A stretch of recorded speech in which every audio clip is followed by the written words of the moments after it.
Пересказать жизнь писателя – дело невозможное, ведь одна писательская жизнь вмещает в себя сотни, а то и тысячи жизней героев его литературных произведений. Кроме этого, жизнь Алексея Балакаева была необыкновенно насыщена многочисленными творческими поездками и встречами с писателями и общественными деятелями культуры страны и даже зарубежья. Он умел дружить, умел следить за творчеством других писателей, поддерживал в начинаниях молодых, был человеком неравнодушным. В сложные 90-е годы Балакаев – депутат Верховного Совета Калмыцкой АССР. В последние годы Алексей Гучинович много писал исторических произведений. Среди них крупные романы, как «Народный генерал» о Басамбадминовиче Гордовикове. Туда включены уникальные архивные материалы, которые не всегда доступны нам, рядовым читателям. Он их собрал в московских архивах, в Ленинграде, в Астрахани. И эта книга стоила многих трудов. Что удивительно, Алексей Гучинович очень трудолюбивым человеком был. Очень кропотливый, тщательный. Я помню, как он приносил рукописи к нам в издательство. Перепечатаны тщательно, на белой бумаге, без единой помарочки. И было очень приятно брать их в руки, читать и вникать, о чем он там пишет. То есть ничто не отвлекало на этом белом листе, кроме тех мыслей, которые изложены им. И он был тщательный во всем. В работе Алексея Гучиновича очень много помогала Цаган Кикенна. Это была его правая рука. Она печатала, она вычитывала, она переводила, делала подстрочники, делала переписку с теми друзьями, которых Алексей Гучинович по каким-то обстоятельствам не мог услышать, увидеть. И Цагаму Кикенна в этом отношении была его палочкой-выручалочкой. Когда мы врозь, ты мой рассветный сон, когда мы вместе зорче я вдвойне, и я в тебя, как в нашу степь влюблен, и ты, как степь, бессмертной мнишься мне. Балакаев считал, что настоящим счастливым событием в его жизни стала встреча с его женой Цагансар. Эти строки посвящены ей. Она стала не только его музой, но и настоящим другом и помощником. Они прожили вместе 41 год с половиной. Именно так подчеркнула Цагансар Мукукеновна. 41 год с половиной. Ведь дорог каждый миг, прожитый вместе. Это была история большой любви длиной в жизнь. В браке у них родилось 2 детей. Старшая дочь Деляж выбрала профессию театроведа. Сейчас живет в Голландии, работает в университете города Амстердам. Занимается исследовательской работой. Младший сын Цицен. И у них 2 внука. Чинсан, который учится в Санкт-Петербургском университете и на факультете математики, и Томас, который хочет стать врачом. Вот только в одной книге, моя 13 дней, 13 лет, там есть мое имя. Построчный перевод Цагансар Балакаевой. Ага. Как он надолго уезжал, Дома творчества, потому что здесь всегда была литературная жизнь, особенно в отношении его очень такая, трудная у него была литературная эта творческая судьба. Всегда препон в его пути. Поэтому он часто уезжал в Переделкино, а он уедет, а тут книга выходит из типографии. И надо это читать гранку или верстку читать. Или там театр говорит. Однажды был такой случай, он сдал пьесу, сам уехал. Настало время читки пьесы, читать некому. Артисты сами не хотят читать. Ильянов стал режиссером тогда. Он говорит, приходите вы читать. Я читаю артистам пьесу. Познакомилась я когда было послабление в отношении спецпереселенцев. Мне приходилось выезжать в соседний район. Там недалеко Сухобузимск, потом Красноярское жили родственники. Я там встретилась с Алексеем.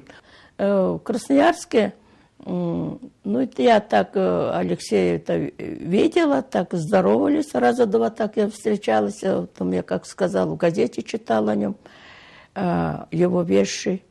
Потом однажды я приехала летом с племянником. Племяннику надо было пойти в 1 класс.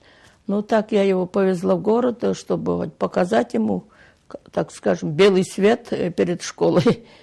И иду я там по станции Енисей, где много там калмыков жило, которые работали на деревообрабатывающем комбинате, в том числе вот семья Улан Барбаевна, Уляш Наркаевой, вот эти там жили. Встречается меня Алексей и говорит, вот сегодня, говорит, молодежь соберется у Улан Барбаевна на квартире, будут читать, обсуждать мое произведение, который он написал 19 лет. Это была большая поэма «Сказка», 5000 строк.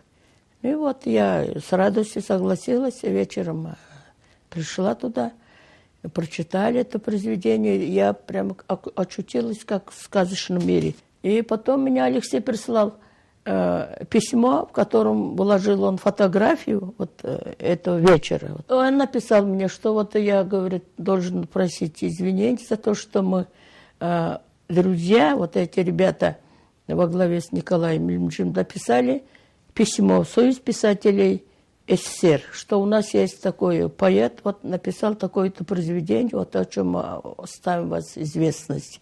И это произведение послали в Москву, Союз писателей. Очень талантливым. С первых дней вот я начала ему помогать. Каким образом? Перепечатывала его произведения. Все построчные переводы он только доверял мне. С каким он человеком? Он был очень добрым человеком. Он родился у такой матери. Мать была золотым человеком. Вот это материнский характер ему передался. Он был добрым человеком, очень великодушным, щедрым он человеком был. Он меня очень любил. Мы сошлись по большой любви. Мужем он был вот все время в работе. А я у него и жена, и помощница по работе, все в многих лицах. Никогда такого, вот, ну, скажем, ссоры никакой не бывало у нас. Вот по быту там, что я не так сделала, что-нибудь там по дому или что-то там. Если у нас иногда вот маленькая там бывает вспышка, только вот я не успела вовремя это отпечатать или прочитать, времени не было. Все он понимал, что мне очень трудно, он сам всегда говорил, вот, приходится вот тебе так. Его доброта, его честность, правдивость. Он очень был честным человеком. Всегда он в своих произведениях вот именно пропагандировал честность, жизнелюбие, доброту. Говорят же у калмыков, то, что ты говоришь, это все улетает, как птица. А то, что написано на бумаге, то всегда остается. И вот то, что он написал, это его людям это все осталось в памяти. Все произведения, которые написал Алексей Гучинович, читаются очень легко. А почему? Потому что я как учитель хочу сказать, что его язык очень простой, понятен людям.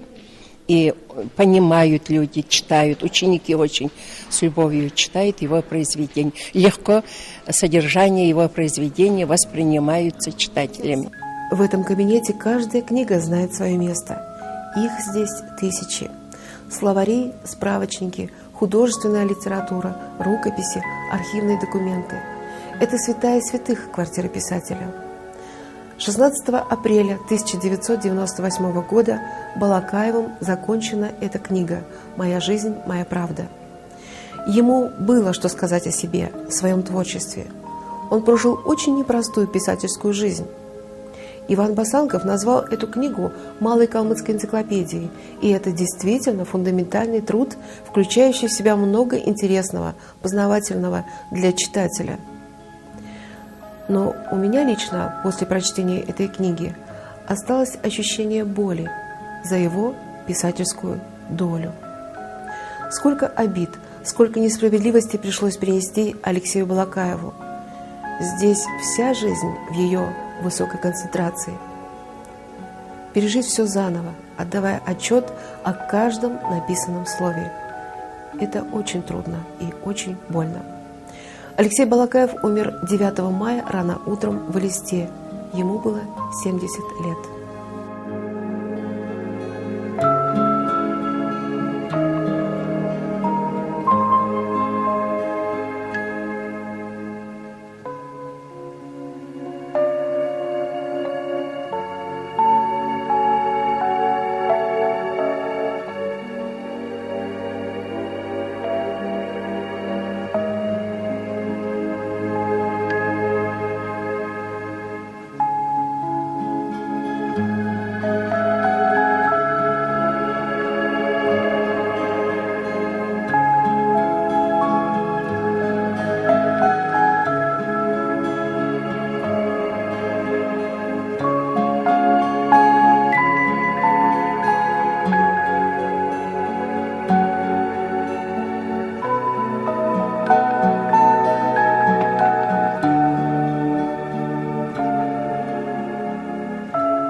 Вот смотришь кадры разных лет, перелистываешь его книги и как будто разговариваешь с Алексеем Гучиновичем.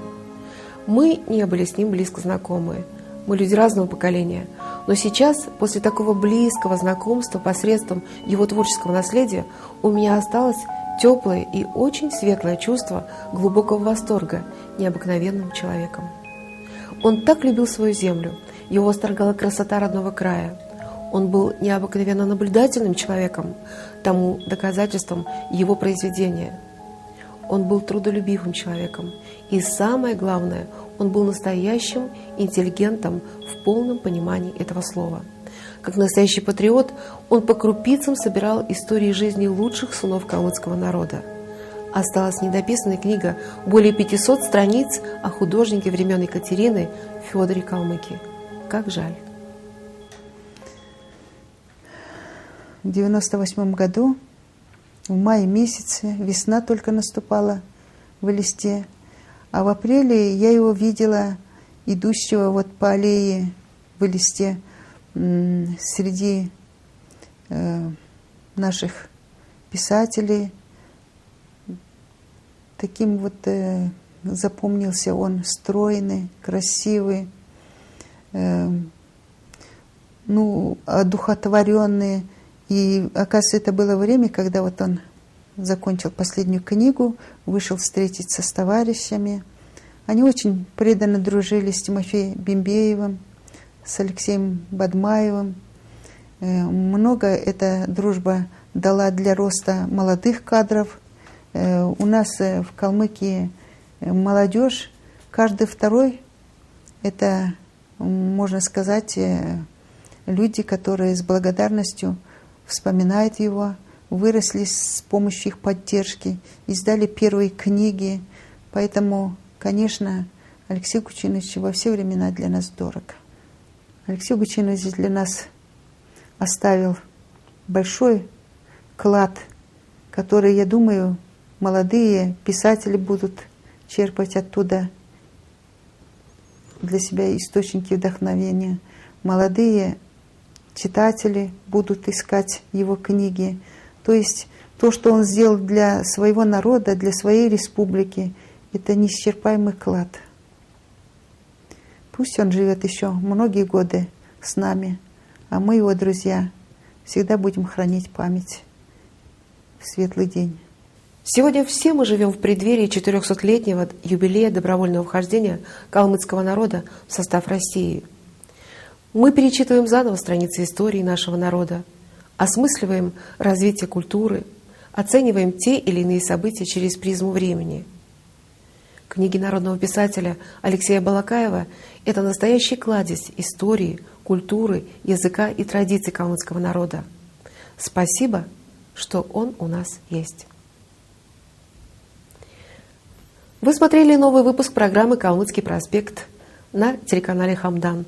С вами была Ирина Долгина. Увидимся в эфире.